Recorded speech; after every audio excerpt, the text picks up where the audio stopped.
You believe that to receive more from life, you must chase it harder. You believe that the more you push, the faster your blessings will arrive. You believe that calm is a reward you only earn after you have finally arrived. But you are wrong. The truth is the opposite of everything the world taught you. Life does not respond to your speed. Life does not respond to your panic. Life responds to your frequency, your stillness, and your inner posture of trust. There is a silent force moving behind everything you have ever received and everything you have ever lost. It does not shout. It does not strain. It does not beg. It works in the quiet, beneath your noise, beneath your fear, beneath your endless effort. That force has a name. I call it the Stillness Frequency. And once you understand it, nothing in your life will ever look the same again. Hear this, and let it fall all the way down into your spirit. You do not attract what you chase. You attract what you carry. The calmer you become, the louder the universe speaks. But understand the cost of ignoring this.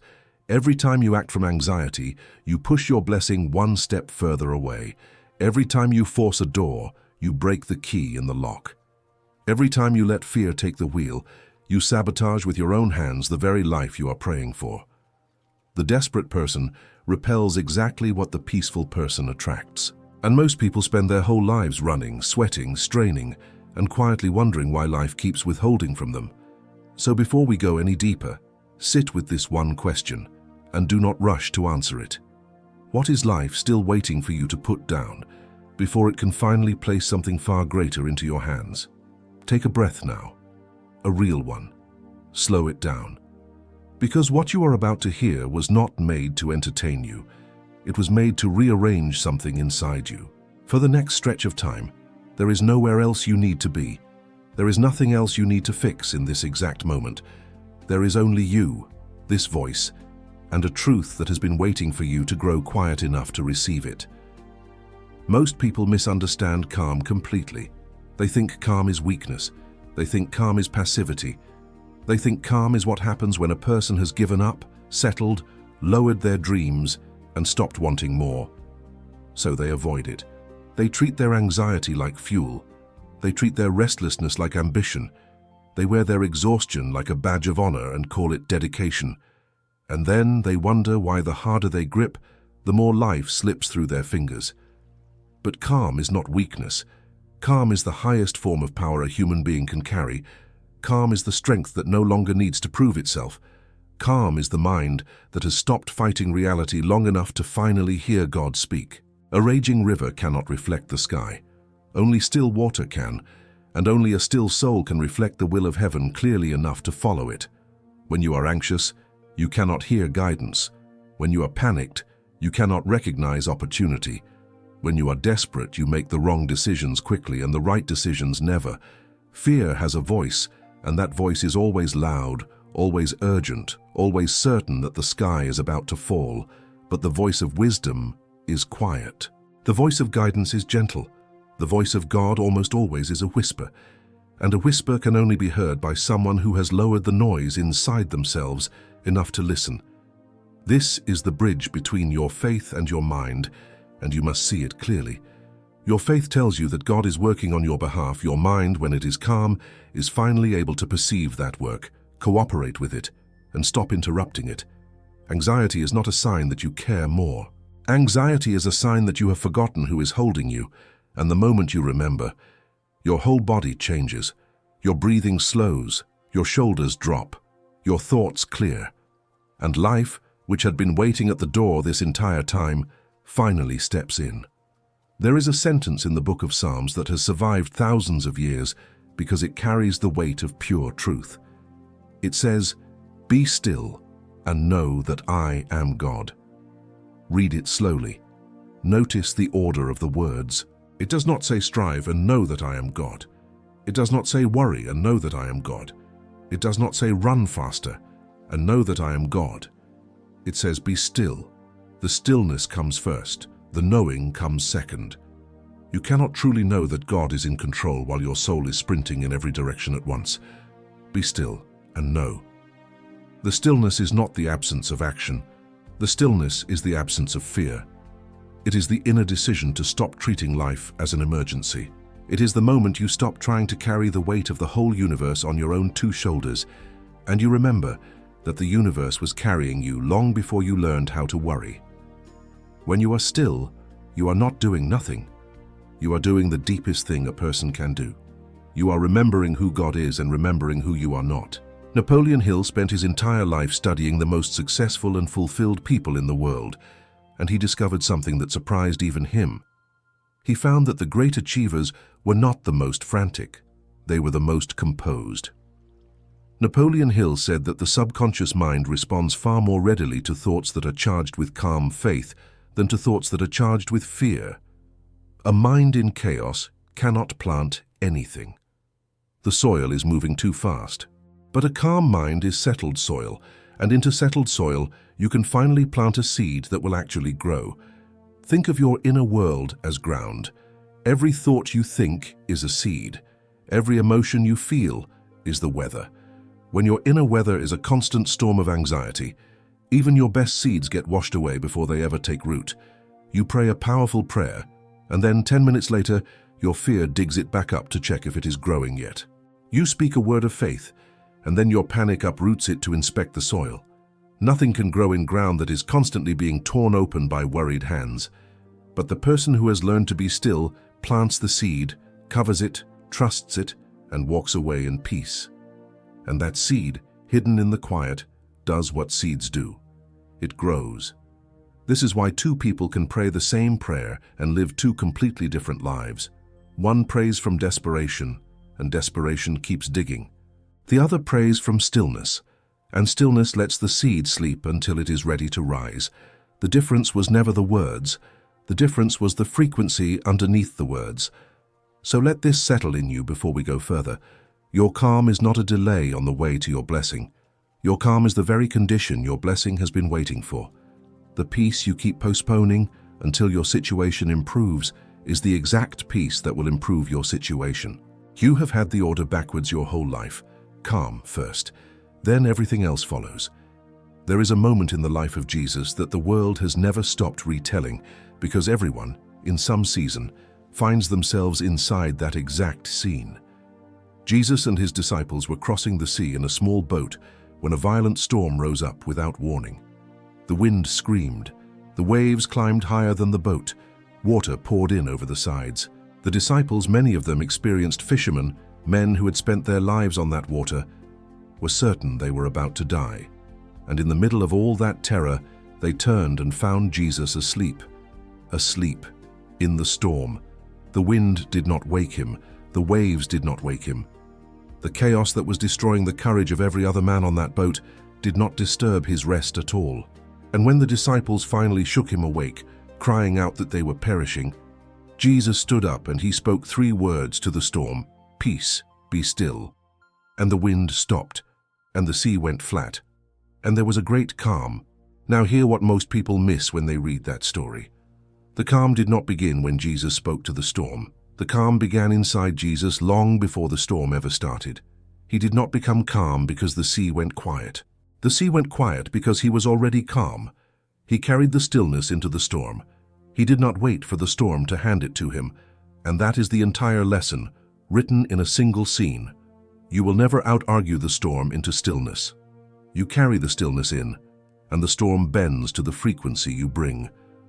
Look honestly at how you have been living. You have been waiting for the wind to stop before you allow yourself to rest. You have been waiting for the bills to be paid before you allow yourself to breathe. You have been waiting for the diagnosis, the phone call, the answer, the open door, before you finally permit your soul to be at peace. But that is backwards. That is the way of the perishing disciples, not the way of the sleeping Christ. The peace is not the prize at the end of the storm. The peace is the authority you bring into the middle of it. Napoleon Hill said that no person can think clearly while their mind is dominated by fear, and that the mastery of fear is the first true requirement of all lasting achievement. He called emotional control one of the great secrets of every successful life he ever studied. Not the absence of emotion, the mastery of it. The person who is ruled by their feelings is at the mercy of every wave. But the person who has learned to govern their inner state can stand in the same storm and remain unmoved, And from that unmoved place, they can finally think, decide, and act with wisdom. This is the meeting point of ancient faith and the science of the mind. Jesus slept in the storm because his trust was deeper than his circumstances. Napoleon Hill would say that Jesus had achieved total mastery over the emotion of fear and therefore total access to clear thought and right action. Faith calls it trust in God. The study of the mind calls it emotional self-command. They are describing the same calm from two different windows, and both are telling you the same thing. The storm is not your real problem. Your relationship with the storm is the problem. And that relationship can change today, so consider your own life right now, honestly, with no performance. Which storm has been waking you up at night? Which wind have you been letting set the temperature of your soul? You have permitted that situation to walk straight into your inner world and rearrange your peace as if it owned the place. But it does not own the place, you do. And the moment you decide to carry the stillness rather than wait for it, the storm loses its grip on you, even if the wind has not yet died down. There is another story in the scriptures that explains, more clearly than any other, why your calm matters so much. It is the story of the prophet Elijah. Elijah was exhausted. He was afraid. He had run for his life, collapsed under a tree, and asked God to let him die. He was a man at the very end of himself, drained, hopeless, certain that everything had fallen apart. And God told this broken, anxious man to go and stand on the mountain because God was about to pass by. And then something happened that you need to write on your heart. A great and powerful wind came, a wind so strong it tore the mountains apart and shattered the rocks. But the scripture says, the Lord was not in the wind. After the wind, there came an earthquake, the ground itself shaking with terrible force. But the Lord was not in the earthquake. After the earthquake, there came a fire, fierce and bright, but the Lord was not in the fire. And then, after all the noise, after all the violence, after all the spectacle, there came a sound. The old translations call it a still small voice, a gentle whisper, a low and quiet sound, and there in the whisper was God. Do you understand what that is telling you? God was not in the loud things, God was in the quiet thing. The wind, the earthquake, the fire, all of that drama, all of that noise was not where the voice of God was found. The voice of God came in the whisper that followed the silence. And here is the heartbreak of how most people live. Most people are so surrounded by their own internal wind, their own earthquakes of worry, their own fires of fear, that even when God whispers, they cannot hear a thing. The guidance is being given, the direction is being offered, the answer is being whispered, but it is whispered, and a whisper cannot compete with a storm. So the anxious soul stands in the noise, crying out that God is silent, when God is not silent at all. God is simply quiet, and quiet can only be heard by the quiet. This is why your stillness is not optional. Your stillness is the only condition under which you can actually hear the one who is trying to lead you. Every time you choose calm over chaos, you are turning down the volume of the wind so that the whisper can finally reach you. Every time you breathe instead of panic, you're stepping out of the earthquake long enough to hear the gentle voice that has been guiding you all along. The direction for your life is not missing.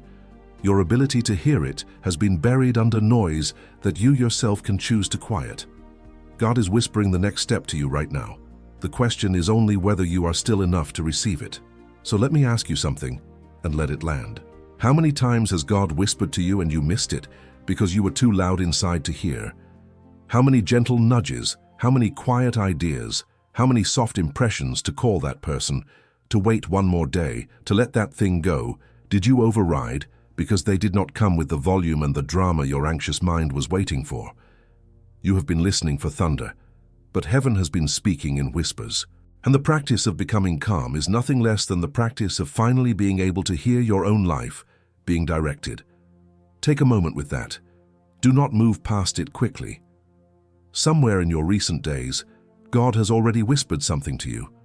A name came to mind, a small instruction surfaced, a quiet knowing rose up, and you talked yourself out of it because it was too quiet to trust. Sit with that. Let yourself remember it. That whisper is still valid. It did not expire. The moment you grow calm enough to hear it again, it will return because the gentle voice does not give up on the souls it loves. And if a particular whisper just came back to your mind as I said that, then go to the comments and write the word heard. Just that one word, so you can mark this moment so your own spirit knows that you are choosing, from today, to listen. Now there is a second thing the world has wounded you with, and you must be healed of it, because it is one of the great thieves of peace. The world has trained you to fight against time. It has taught you that if your blessing has not arrived yet, then something has gone wrong, someone is to blame, and the answer is to push harder and faster. The world has made you allergic to waiting, and that allergy is quietly destroying your calm, because almost everything good in life arrives through a season of waiting, and a soul at war with waiting is a soul at war with its own life. But the scriptures speak of time completely differently. The book of Ecclesiastes says there is a time for everything, and a season for every purpose under heaven, a time to plant and a time to harvest. Notice that planting and harvesting are not the same time. There is a gap between them, and that gap is not a punishment. That gap is the season in which the seed does its hidden sacred work underground. The farmer who screams at the soil because the harvest is not instant is not a wise farmer. He is an anxious one. And the anxious farmer, by digging up the seed to check on it, guarantees that nothing will ever grow at all. You have been treating the waiting seasons of your life as proof that you were forgotten. But the waiting season is not your enemy. The waiting season is the soil. It is where the roots go deep. It is where the unseen preparation happens, both in your circumstances and inside your own character, so that when the blessing finally arrives, you are someone who can actually hold it. Many people never receive what they ask for, not because God refused, but because they were not yet built to carry it, and a loving God will not hand a child a weight that would crush them. The weight is not the withholding. The weight is the construction. And the calmer you remain inside the weight, the faster and the cleaner that construction goes. Napoleon Hill discovered this very thing in every successful life he studied. He said that patience, persistence, and a calm, unwavering faith form a combination that nothing can defeat. He noticed that the people who failed almost always failed at the exact moment of waiting. They were close, sometimes only one step from the breakthrough, but the silence of the waiting season convinced them that nothing was happening, so they panicked, abandoned the seed, and walked away from a harvest that was nearly ready to break the surface. The calm soul does not do this. The calm soul understands that silence is not absence, that delay is not denial, and that the ground is doing its work even when the eyes can see nothing at all. There is a psalm that paints this rest more beautifully than any other words ever could. It is the psalm that begins, "The Lord is my shepherd," and it says that he makes me lie down in green pastures, and he leads me beside still waters. Look closely at the words. He makes me lie down. The shepherd sometimes has to make a restless sheep lie down, because the sheep, left to itself, would wander and worry and exhaust itself and never stop. And he leads me beside still waters, not rushing waters, not crashing waters, still waters. Because a sheep is afraid of turbulent water and will not drink from it, the shepherd knows that his sheep can only be nourished beside the calm. So he leads them gently, away from the chaos, to a quiet place, and there he restores their soul. That is what God is doing in the still seasons of your life. He is not ignoring you. He is leading you like a patient shepherd, away from the rushing water that would frighten you, and toward the still water where you can finally be restored. The stillness you have been resisting is the very pasture where your soul gets fed. And the verse says it plainly. He restores my soul. Restoration does not happen in the noise. Restoration happens beside still waters, so stop running from the quiet. The quiet is where you are being healed. So I ask you again, the question from the beginning is still waiting. What is life still waiting for you to put down? And now part of the answer is becoming clear. Life is waiting for you to put down your war with time. Life is waiting for you to stop treating the waiting as proof of failure and start trusting it as proof of preparation.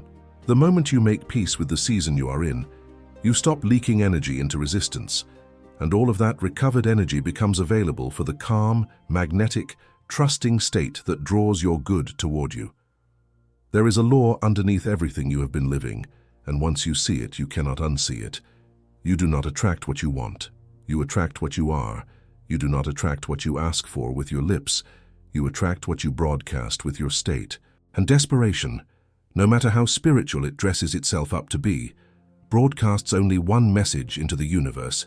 And that message is, I do not have enough. I am not safe. I cannot trust what is coming. And the universe, faithful and exact, simply confirms the signal it receives. This is why the harder you chase, the more it runs. Chasing is a frequency, and the frequency of chasing is lack.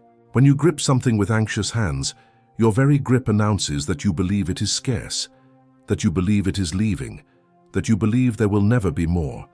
And that announcement repels the very thing you are reaching for. A clenched fist cannot receive a gift. It is physically impossible. The same hand that grasps in fear cannot open in faith. You must choose which one you will be. Watch the people around you, and you will see this law proven again and again. The person who is desperate for love repels love, because desperation is heavy, and heaviness suffocates what it touches. The person who is frantic for money repels money, because money flows toward calm confidence and away from panic.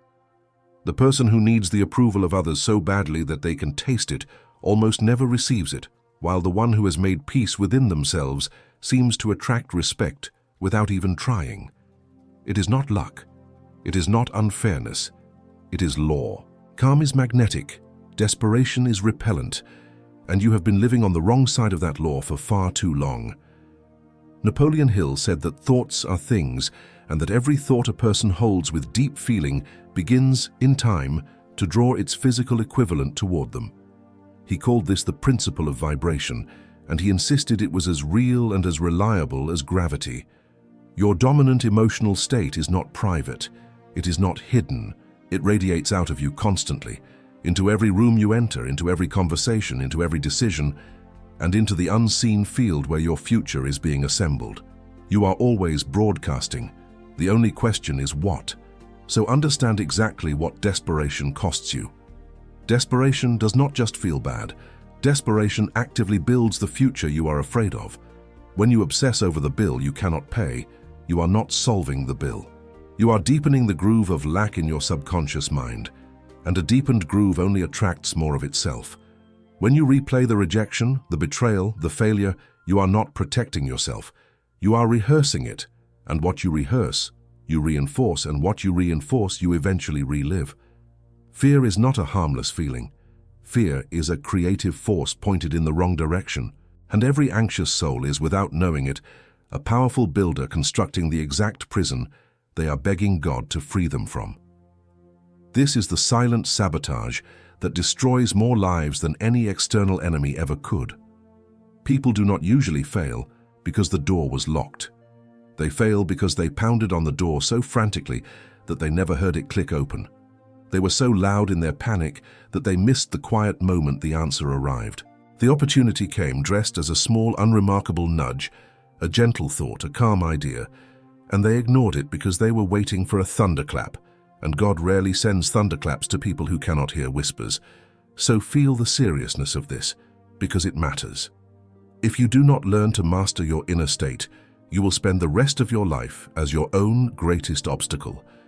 You will pray for doors and then break the keys. You will ask for peace and then refuse to put down the war. You will beg for the harvest, while your anxious hands keep digging up every seed before it can root. And years from now, you will look back, not at a life that was stolen from you by enemies, but at a life that quietly leaked away through the cracks of your own restlessness. That is the warning. And it is also the invitation, because everything that you can sabotage, you can also save, the moment you change the frequency you are living from. Now let us be honest about what is happening inside your body when you live this way, because this is not only spiritual. Your Creator built your mind and your body to work in agreement, and what science has uncovered only confirms what the scriptures said long ago. When you live in fear, your body is flooded with the chemistry of survival. Your heart races, your breathing turns shallow, your blood moves away from the deep thinking part of your brain and rushes toward your arms and legs, preparing you to fight or to flee. In that state, you are equipped to escape a predator, but you are not equipped to build a life. In that fearful state, the part of your brain responsible for vision, for patience, for creativity, for wise long-term decisions, goes quiet. It is starved of resources. This is why when you are anxious, you genuinely cannot see solutions that would be obvious to a calm person. It is not a character flaw. It is biology. Fear narrows your perception down to a tunnel, and a tunnel only shows you the threat. It hides every door, every option, every gift standing just outside the narrow beam of your panic. You have probably lived entire seasons inside that tunnel, convinced there was no way out, when the truth is that the way out was always there. You simply did not have the calm required to see it. But when you grow still, everything reverses. When your breathing slows and your body receives the signal that you are safe, the survival chemistry recedes, and the higher mind comes back online. Blood and energy return to the part of you that thinks, imagines, connects, and creates. Suddenly, the same problem that looked impossible an hour ago reveals 3 solutions. The same situation that crushed you now looks workable. Nothing on the outside changed. Your biology changed, and your biology changed your perception, and your perception is the only world you have ever actually lived in. This is the hidden mechanism behind the verse. Be still and know. Stillness is not a mood.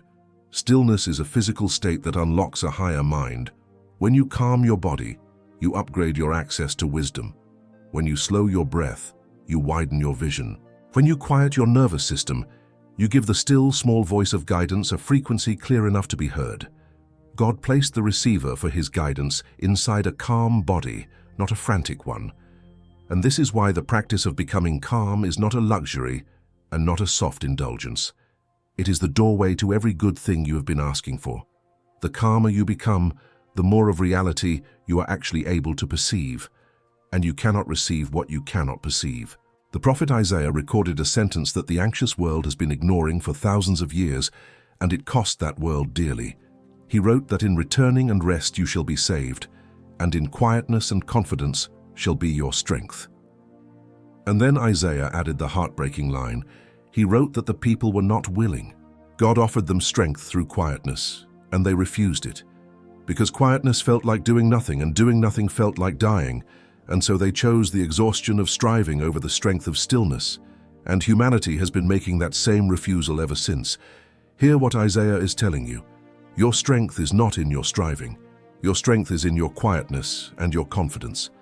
Quietness is the calm. Confidence is the trust. Together they form a strength that frantic effort can never produce. The world has trained you to believe that your power is measured by how hard you grind, how little you rest, how much you worry about every detail. But heaven says the opposite. Heaven says your real power is hidden in your ability to be quiet and to be confident at the same time, to rest your body and trust your God in a single unbroken motion. There is another verse written by the same God through the same prophet that completes the picture. It says that God will keep in perfect peace the one whose mind is stayed on him. Notice the word stayed. A mind that is stayed is a mind that has stopped wandering, stopped racing, stopped jumping from fear to fear.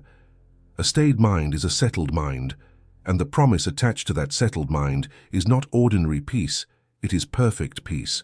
The kind of peace that does not depend on whether the storm has stopped. The kind of peace that the Apostle Paul later called the peace that surpasses all understanding.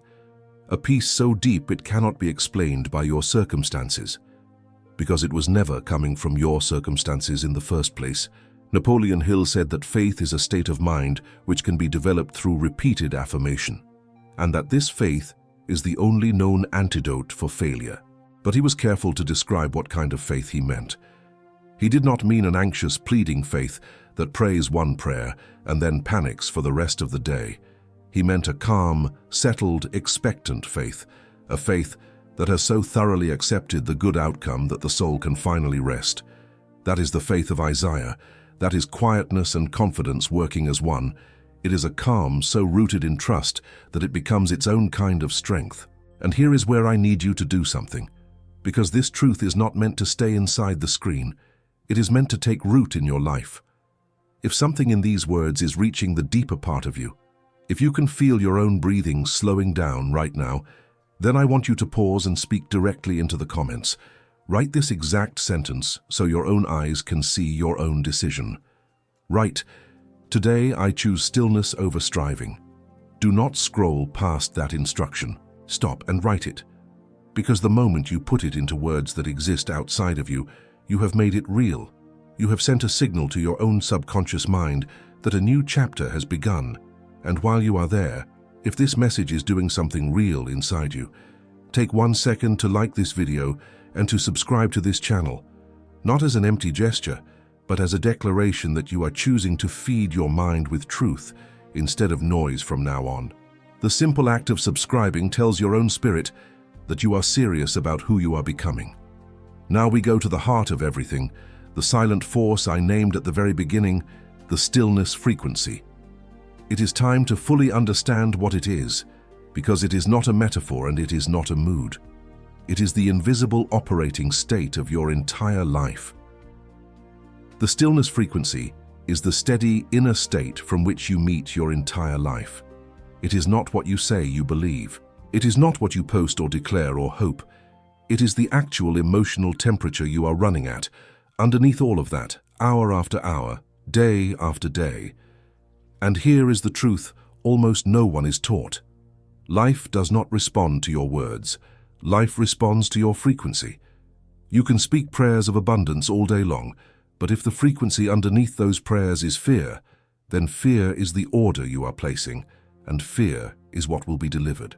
Most people live their entire lives broadcasting on the frequency of anxiety, and then they cannot understand why their life keeps matching it. They speak hope, but they vibrate worry. They declare victory, but they carry defeat in their chest. And the universe, which is far more honest than we are, ignores the announcement and answers the frequency. This is why two people can say the exact same affirmation and get two completely opposite results. One says it from the stillness frequency, anchored in calm trust, and it takes root. The other says it from panic, and it dies on contact, because panic uproots everything it touches. The stillness frequency is the frequency of the one who already knows. It is the inner posture of a person who has decided, settled it deep in their bones, that what is meant for them cannot miss them, that what God has assigned to them cannot be stolen, that their good is not in danger and never was. From that place you stop chasing, because the one who knows does not chase. You stop forcing because the one who knows does not force. You move through your days with an open hand instead of a clenched fist, and the open hand, finally, is able to receive. Understand this clearly. The stillness frequency is not laziness, and it is not pretending. You will still work. You will still plan. You will still take real, decisive action in the world, but the action will no longer be powered by fear. It will be powered by trust. There is a kind of work that flows out of panic, and it is exhausting, and it repels, and it ages you, and it rarely arrives anywhere good. And there is a kind of work that flows out of calm certainty, and it is light, and it is magnetic, and it draws the right people, the right ideas, and the right open doors toward you almost effortlessly. Same effort on the outside, completely different frequency on the inside, completely different harvest. Jesus did not chase. Read his life and you will see it. He moved through the world from a place of total inner stillness. He was never in a hurry, never frantic, never desperate, even when the crowds pressed in, even when the religious leaders plotted, even when the cross itself drew near. He lived permanently on the stillness frequency, and because of it, everything he needed found him. The fish carried the coin. The crowds were fed. The right people appeared at the right moment. He was the living demonstration of a soul so anchored in trust that the universe organized itself around his peace. And this same frequency is available to you. It is not a gift reserved for prophets and saints. It is the natural inheritance of every person who decides to claim it. The stillness frequency is not something you have to manufacture out of nothing. It is something you uncover. It is already underneath the noise. It is your original state, the calm you were born with before the world taught you to be afraid. And every practice I am about to give you is simply a way of removing the noise so that the calm, which was always there, can rise back to the surface and become the place you live from. So let us move from understanding into practice, because truth that is only understood will fade by tomorrow. But truth that is practiced becomes who you are.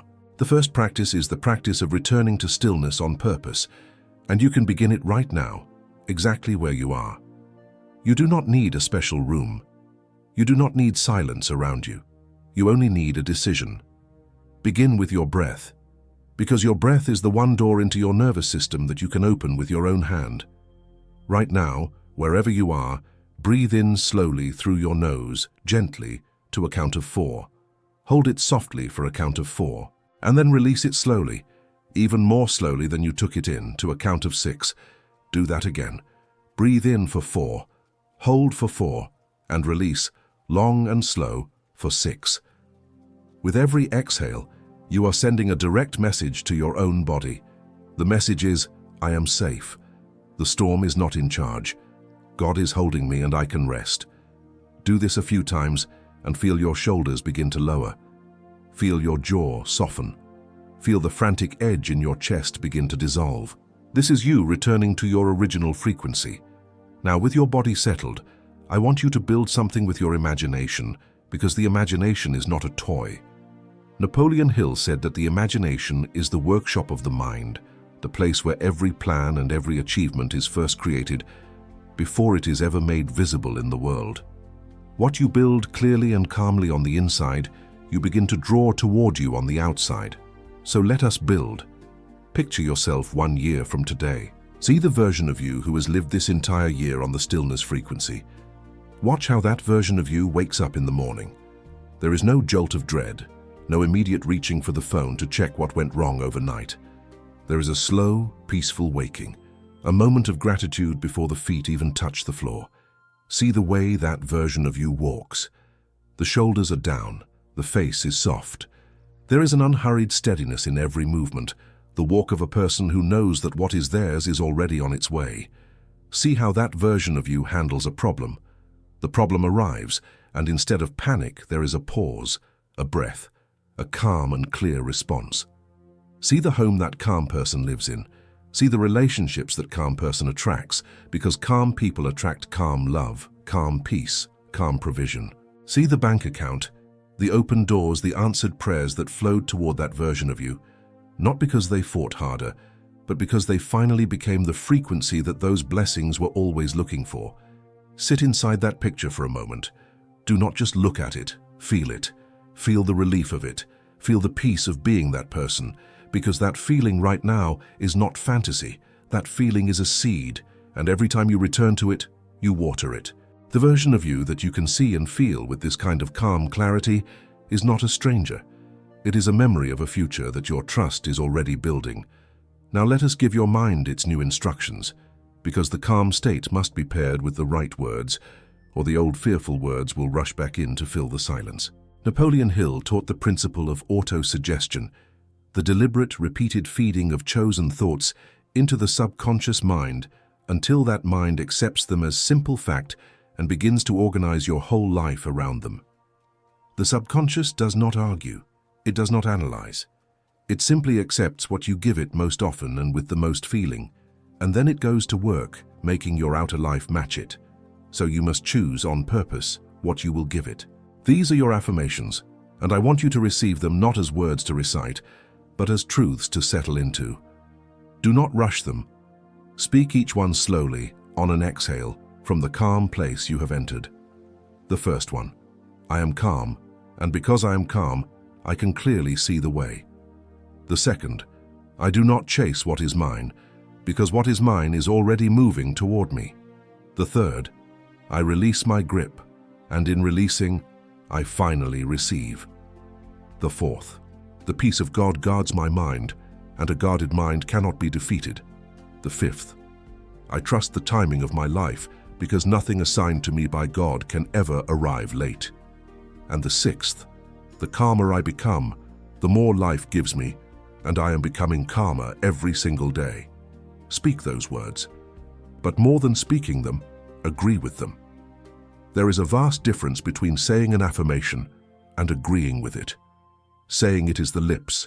Agreeing with it is the soul nodding yes. When you truly agree with an affirmation, You stop arguing with it in the background. You stop adding a silent but to the end of it, and that is the exact moment it begins to take root in the deep soil of your subconscious mind and grow into the structure of your life. Make these words a daily practice, not an occasional one. The mind is not changed by intensity, it is changed by repetition. One powerful day will not rebuild a lifetime of anxious thinking, but the same calm truths repeated quietly every morning and every night will, over weeks and months, carve a new groove so deep that calm becomes your default and fear becomes the rare visitor. You are not trying to feel good for a moment. You are reprogramming the operating system you will run on for the rest of your life. And that brings us to the most powerful window of the entire day, the one almost everyone wastes. The minutes just before you fall asleep. The minutes before sleep are sacred ground, and most people hand them over to the enemy of their own peace. They lie down and immediately scroll through other people's lives. They replay the argument from earlier. They rehearse tomorrow's worst case. They feed their subconscious mind a final meal of fear, and then they wonder why they wake up tired, heavy, and already anxious before the day has even begun. Understand what is happening. As you fall asleep, your conscious mind, the part that argues and doubts, steps aside, and the door to the subconscious mind swings wide open. Whatever you're thinking and feeling in that doorway gets carried inside, and your subconscious works on it all night long, every single night without rest. So you must guard that doorway like the treasure it is. Build yourself a night ritual and protect it as something holy. It does not need to be long. It needs to be consistent. As you lie down tonight, before sleep takes you, do not reach for the phone. Reach for the breath. Breathe in slowly for 4. Hold gently for 4. Release for 6. And let your body sink down into the bed as if it is being held, because it is. You are held by the same God who holds the oceans in place and tells the stars where to stand. You can let go now. You are not the one keeping the world spinning. Then, in that quiet, do not review the failures of the day. Instead, find 3 things to be grateful for and feel the gratitude. Do not just list it. Gratitude is the fastest road back to the stillness frequency because it is impossible to be grateful and panicked in the same breath. Gratitude tells your subconscious mind a powerful truth. It says, I am a person to whom good things come, and a subconscious that believes that will spend the night looking for more good to bring you. Then speak your calm truths into the doorway softly, like a lullaby to your own soul. Tonight all is well. What is mine is on its way to me. I release what I cannot control into hands far stronger than my own. I trust the timing of my life. The calmer I become, the more life gives me. And then finally see the peaceful picture. See that calm version of you, living the life that stillness built. Hold that image gently as the last thing in your mind, and let yourself drift into sleep still holding it. Because here is what happens while you sleep. Your subconscious mind, that tireless servant, takes whatever you handed it at the doorway and works on it for hours. If you handed it fear, it spends the night reinforcing fear, deepening the groove, attracting more of the same. But if you handed it calm gratitude and a clear, peaceful vision, it spends the entire night building toward that vision. It reorganizes your beliefs while you rest. It softens your fears while you rest. It even alerts your waking mind to opportunities you would have missed, so that you wake up not only more rested, but more aligned, more magnetic, more ready.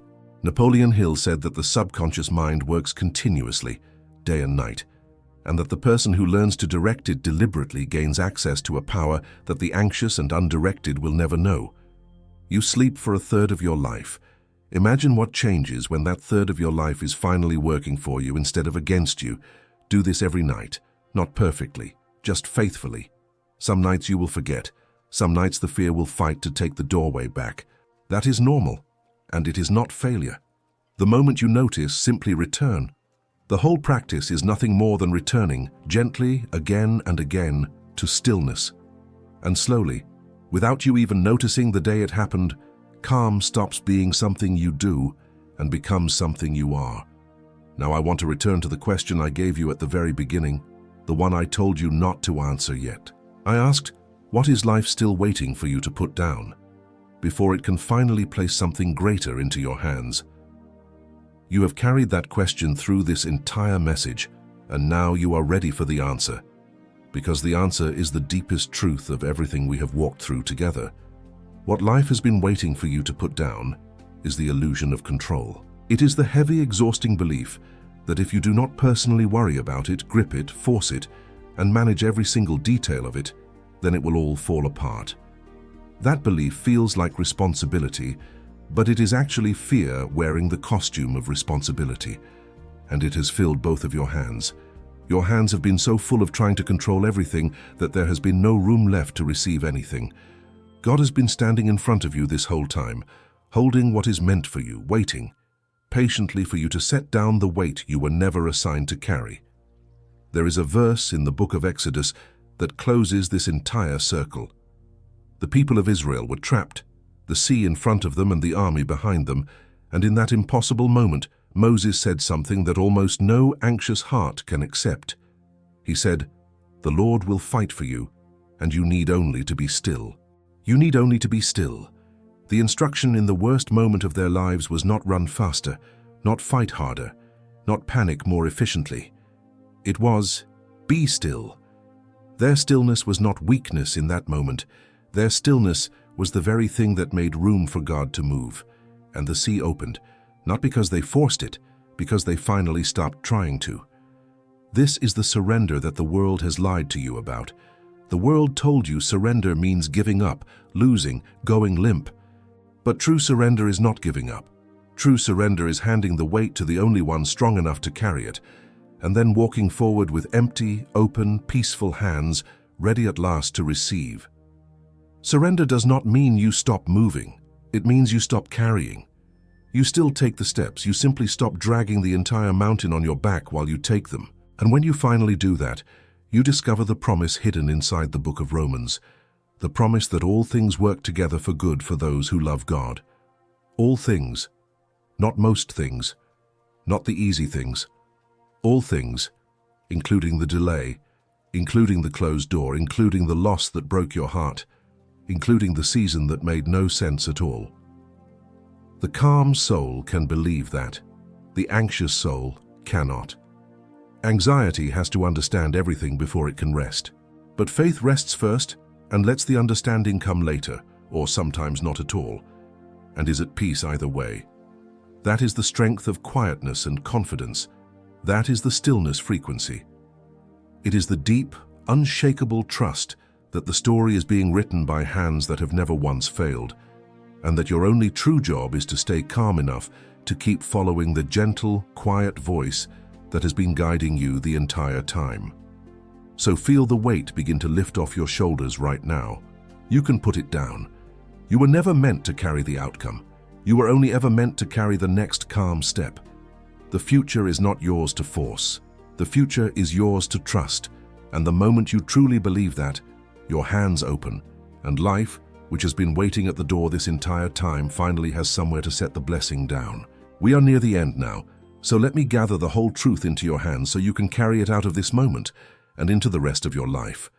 You came here believing you had to chase, push, grip, and strive to pull your good toward you. And the truth has turned out to be the exact opposite. The calmer you become, the more life gives you. When you calm down, the universe is finally able to bring you what was always meant for you. Your peace was never the reward at the end of the road. Your peace was the road. Remember what you have learned and let it become the way you live. Calm is not weakness. Calm is power that has stopped needing to prove itself. Stillness is not doing nothing. Stillness is making room for God to do everything. You do not attract what you chase. You attract what you carry. You do not receive with a clenched fist of fear. You receive with the open hand of trust. The desperate repel what the peaceful attract. And the still small voice that has been trying to guide you your whole life can only be heard by a soul that has grown quiet enough to listen. So, this is your invitation, and it is the only one that matters. Stop waiting for the storm to end before you allow yourself peace. Carry the peace into the storm and watch the storm begin to answer to you. Stop digging up your seeds to check on them. Plant them in calm faith, cover them, trust the soil, and let them grow in the quiet. Stop carrying the weight of an outcome you were never assigned. Hand it back to the God who has been holding you all along, and walk forward with open, peaceful, expectant hands. The life that is meant for you is not lost. It is not late, it is not in danger. It has simply been waiting patiently for you to become calm enough to receive it. And now, before you go, I'm asking you to do one last thing, and to do it on purpose, because this is how the truth gets sealed inside you. If this message reached the place in you that needed reaching, if you felt your breathing slow, your shoulders drop, your fear loosen its grip even a little, then take this moment and make it real. Go down to the comments right now and write this single sentence, so the universe and your own subconscious mind can witness your decision. Write, "I am calm and I trust that what is meant for me is already on its way." Write it slowly, mean it. That sentence is a seed, and the comment section is your soil.